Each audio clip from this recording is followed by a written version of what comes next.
the child gets into a habit of not having to do PE, not having to take part in sport, and in doing that, they then don't have a positive experience in sport. Emotional support is going to be really important for any child. Making sure the children are in a positive environment is key. If they go to a netball match and they don't score and they get shouted at in the car on the way back, the parent says something negative or they shout something not very nice on to the other team, I need to make you aware we can't have that in our sessions. It's one of my pet hates. I hate when parents are shouting at their kids what to do. Hello everybody and welcome back to another Let's Talk uSports. We're going to be talking parents today. We're going to be talking about the parent's role within a child's sporting development. We're going to be talking about the role that you as a sports educator have in making sure the parents know what they're meant to be doing, what their expectations.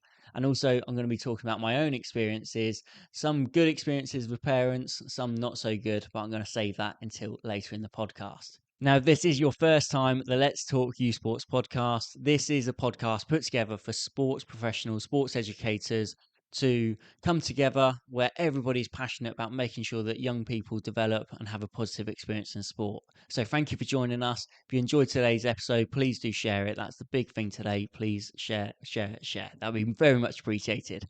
Anyway, into our first topic. And so our first topic today is the parent's role. What is a parent's role? Now, we know they've got a million different roles as a parent, but when they are bringing up children to be active, to enjoy sport, to enjoy PE, enjoy competing in events, well, there are certain things that a parent can do to make it more likely that their child is going to have a positive experience in sport. And so one of those things will be around creating opportunities. And what do I mean by creating opportunities? Well, any opportunities that a young person will come up against, they will need support from somebody. And quite often that is the parent. So a very simple one is PE. Every parent ideally should be bringing their children with a PE kit, something where they are allowed to take part in PE. If some schools are very, very picky, if you don't have the right clothing or the right footwear, whatever it is, you do not take part in PE. Well, if that happens for too many times and happens over a long period of time, well, the child gets into a habit of not having to do PE, not having to take part in sport, and in doing that, they then don't have a positive experience in sport. As well as that, you can look outside of school and think about, well, extra training sessions on the weekend, or whether it's going to a dance class or a gymnastics class, whatever that it's is the parent giving up a bit of their time to get the child to a session? And have they also put in the research to make sure that is the right place for them to go to? It's very easy. The whole industry is actually quite a low barrier to entry. You can quite quickly get a bag of footballs, hand out some flyers, and there you go. Um, but that probably isn't the wet place that you'd want to take your children straight away. You want to try and find somewhere that's trusted, that has really good educators there in whatever sport that is, just to make sure that they have a good time when they're going to sport outside of school. But also the opportunity that parents have of actually making it seem really important to be really proud of their children when they're taking part in sports events, or when they come home and they tell them a story about what happened in PE or whatever it is. Just that opportunity is there for any parent. They can shut it down or they can entertain it and almost give their kid a little buzz when they talk about sport in a positive way. And when both parties are doing that, it makes it a lot easier for them to enjoy. Now, secondly, we're going to be talking about providing support. And we know as a parent, you're going to have to provide support. At times, that can just be intangible, and it's just a arm around the shoulder when a child's lost a game, or a little motivational talk because they couldn't do the cartwheel in the lesson, or whatever it is. That emotional support is going to be really important for any child who is going to have a positive experience in sport. It doesn't mean every single time they win and they're happy and they enjoy it, because at times they're gonna lose and they're gonna be upset and they're gonna be frustrated, and it's knowing as a parent how to deal with that. But also support outside of that. So there'll be sports where you need certain bits of equipment and kit, and that's not easy for everybody in the UK. We know there's a number of people living with with financial struggles, and when you then have to go and buy some shin pads or buy the football boots, it's not easy. But at the same time, that child is going to struggle to compete or be allowed to play if they don't have some of these key bits of equipment. So when the parent can go and make sure the child is ready to take part in sport and isn't going to be excluded, that's going to be a very important part for any child having a positive experience. And then finally, I think the parents' role of making sure the children are in a positive environment is key. And that parent is part of that environment as well. So if you're a parent and you're taking your child to a session and you know that a lot of the other parents are aggressive, they're shouting, they're desperate to win, whatever it is, you as a parent have a responsibility to remove your child from that session if you don't think it's the right place for them to be. But you are also part of that. If you are creating an environment which is positive and encouraging, then that's going to be key to that child having a positive environment to be in, because you do become part of that environment. If they go to a netball match and they don't score and they get shouted at in the car on the way back, and um, let's be honest, anybody listening to this podcast, I don't think is somebody doing that, but we as coaches or as PE teachers maybe need to be aware of how important it can be for a parent to see their child score or whatever it is, and thinking about, right, how do I how do I create a positive environment? How do I make sure the parent knows it's okay if they don't score whatever or whatever it is in your sport? So that sort of leads me nicely into the second one of actually making sure that you as a sports educator create the right culture, the right environment within your sessions. And so how do we do that? Well, the first one for me is that you have expectations. So how can you expect parents to meet your expectations if you haven't made them clear in the first place? And you need to be clear of what they are. And I often talk about, even in my sessions, is I've got an expectation for behavior, for example, and it is at this point, and I've got children who are always below that line of my expectation, and sometimes they get a bit cheeky and they get, and they build up to that line, and now as soon as they step over the line, if I don't reset them and tell them, that's not right, then actually what happens is my expectation moves up to what their current behavior is.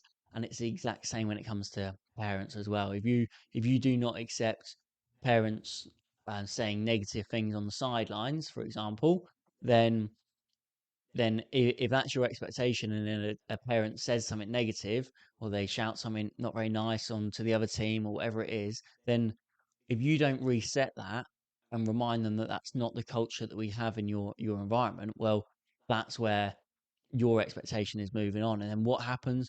Then somebody steps over it again and again and again. It doesn't take long until the reality of and the actual environment is very different to what your first expectations would be. So, thinking about expectations, what do you want your expectations to be? Well, for me, when I'm in a session, I expect parents to trust me and to have the confidence in me to do the teaching. It's not on the parents to do the teaching. And my expectation on that as well is, like, if we're having a drinks break and they go and have a chat with mum or dad, well, are mum and dad echoing what I'm saying, or are they telling the child to do something completely different? And that's one thing. But also, I want to flip that and make it very, very positive. I want my parents to be aware that I would like them to say "well done" to another kid on the pitch who passes the ball well, or if I've got um, a child in a dance routine and they finished, and a parent just says, "Oh, well done," like, whatever it is, just trying to create a positive environment is always going to be important. Um, but there's so many expectations that you can think of as a sports educator about what do I want from my parents, what do I not want from my parents, and once you've got that, you've then got to make the parents aware of those. And I've seen that done in a number of different ways.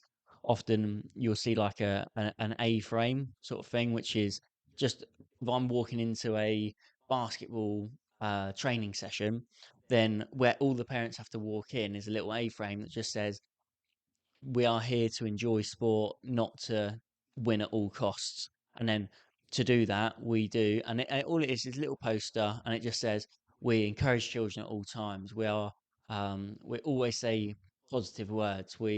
Um, we don't get angry if our kids lose, whatever it is. So you could just leave it there for parents to see. You could also put it in a if you're in a WhatsApp group chat or something like that, you could share that. As a teacher, you could actually have a policy that goes out to to all the parents about a culture of PE within the school. And if you want PE in your school to be delivered at a very high standard, when it comes to like assessments, for example, it shouldn't just be you that knows about these assessments and knows what makes a child excellent in a hockey lesson. It should be shared and it should be very visible to everybody, including the children. And that can be done in the same way to them, to outside of the lesson, how a teachers supporting how a parents supporting their children as well. So just thinking about different ways that you can actually make parents aware, because it's all, I see it so many times.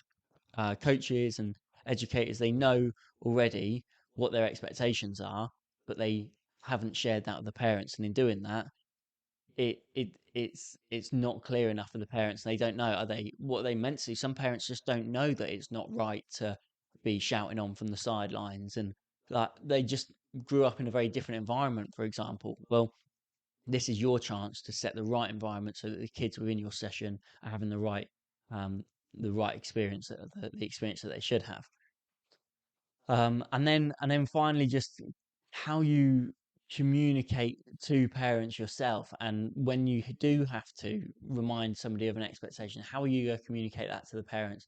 Is it going to be a little, oh, can I catch you at the end, or is it a at times it will be a situation where it's you can't wait till the end. What is happening is it's so far away from your expectation, you have to pull them up on it right there and then. It's difficult, but you as a coach, as the educator, none of the other parent, it's not the other parent's responsibility to pull that parent up.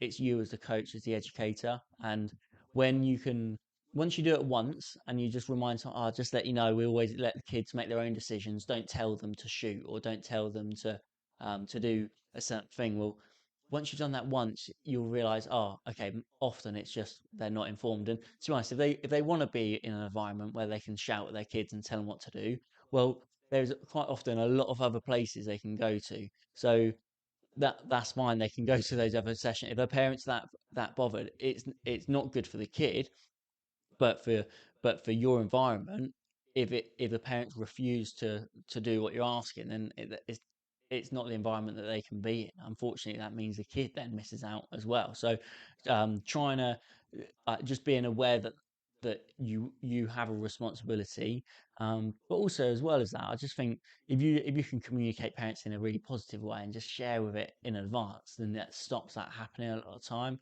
But don't be afraid to make a little phone call, or just to drop them a text at the end of the day, or um, whatever it might be, or just if it's in a school and you can just catch them at school drop off in the morning, say, oh, that football session that you watched last night, I know it was a little bit frustrating that this happened or whatever, but I need to make you aware we can't have that in our sessions. Then it just eliminates it from moving into the next bigger thing, the next bigger thing.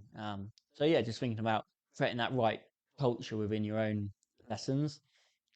And then finally, some of my my worst parent experiences and my best parent experiences as well. And the first one I'm going to go into is shouting what to do.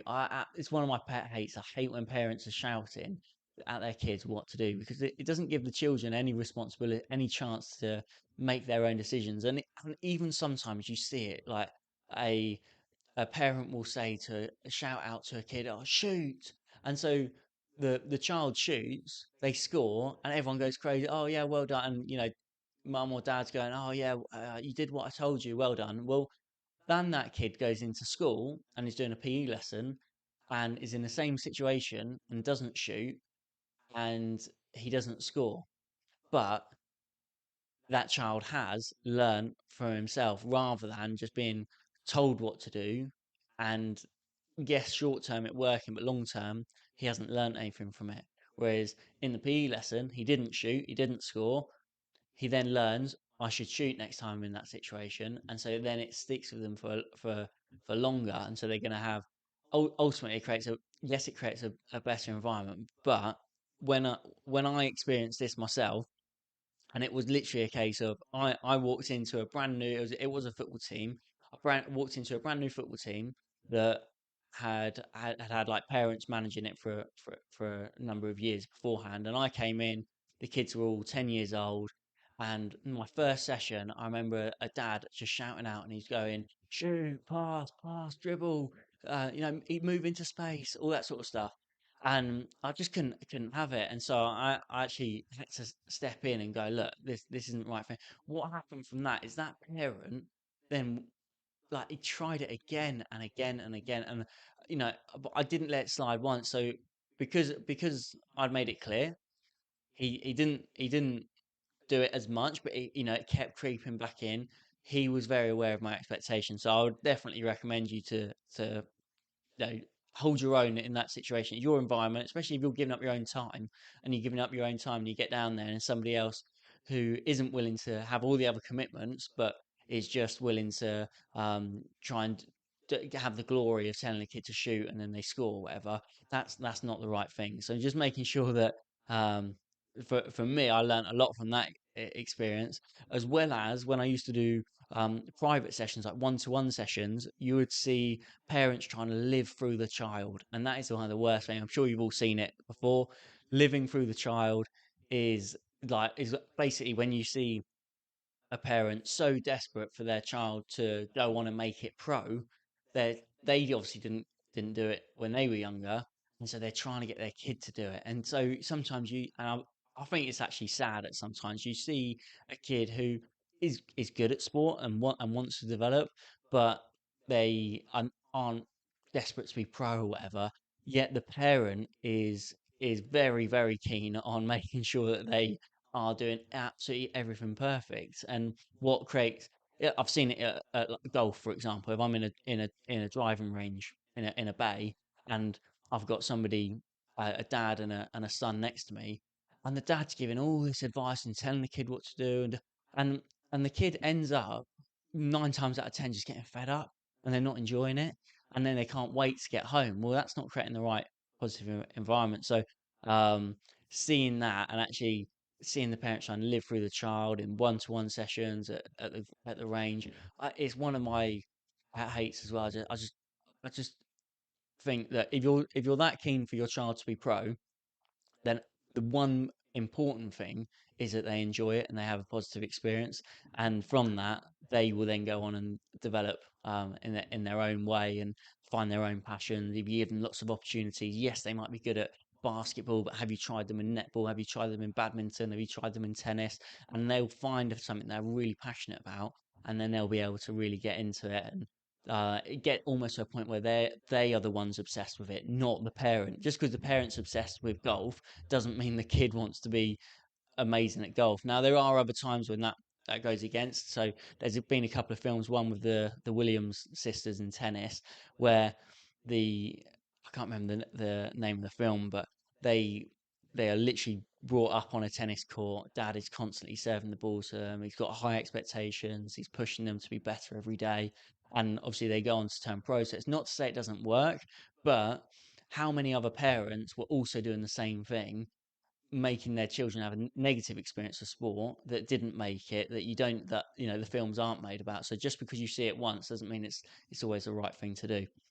And then just finally to wrap up on a positive one is I would often do sessions after school clubs, and PE teachers and sports coaches, you'll be familiar with this, where you go and do an after school club, and the parent comes up to you at the end and they just say, look, honestly, how's she getting on? And you can just be open and honest. You can talk to them about what they need to do better, what they're doing really well, and the parent isn't making up their own mind and doing like only telling the child what they think. They're getting feedback from the coach, from the teacher, and in doing that, it creates a whole nother dimension to that relationship with the child. So rather than the parent just telling the child, which often, and I think about it myself when I do have a child, will my child listen to me in the same way that a kid in a school or will listen to me? Probably not. And I think parents might get a bit frustrated with that, because you might be an expert in something. You try and tell your kid and they just don't really take it. They don't take it in. They need somebody else, an external person to say it. And then when that is said by by a coach or a teacher, and then the parents echoing it and saying, like, oh, you're doing really well with this, keep working on that, thinking about, oh, can you do this bit more? That's when you create a really positive environment for the parent and for the child together. Um, because basically, whenever the parent gives their own opinion, the child can argue it quite often, and and that's not always the best way either. So having an external person, and I used to have a parent, Jenny, her name was, and she would do that all the time. Would be so supportive of her child, and would just push the child in the right direction. But not it's not like we need to turn pro. It's you need like basically I want you to have a positive experience with sport, and I'm going to support you in whatever way that you can. So hopefully from this podcast you can see how important that child's journey is, and for us as sports educators to think about the parent um, when we're thinking about our sessions, and before the sessions and after the sessions, the whole environment around our sessions and how the parents play a part within that.